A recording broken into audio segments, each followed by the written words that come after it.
যে সময়গুলোতে দোয়া কবুল হয় এই সময়গুলোতে বেশি বেশি দোয়া করা, যেমন শেষ রাত, তাহাজ্জুদের ওয়াক্ত, যেমন দুই আজানের মাঝখানে, আজান ইকামতের মাঝখানে, যেমন সিজদায়, এই আপনার সালাম ফিরানোর পরে, সালাম ফিরানোর আগে, হ্যাঁ, তারপরে হ্যাঁ হ্যাঁ এই যে খুতবা চলাকালীন, জুমার দিনে খুতবা চলাকালীন মনে মনে দোয়া করা, তারপর আসর থেকে মাগরিব জুমার দিনে দোয়া করা, বৃষ্টি হচ্ছে এই সময় দোয়া করা।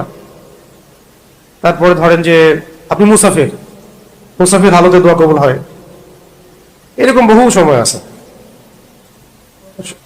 রোজা রাখা অবস্থায়, ইফতারির আগে, এই সময়গুলো তো আমরা জানি, একটু ঘাটাঘাটি করলেই বুঝতে পারবেন। এগুলো জেনে নিয়ে বেশি বেশি আল্লাহ পাকের কাছে দোয়া করা।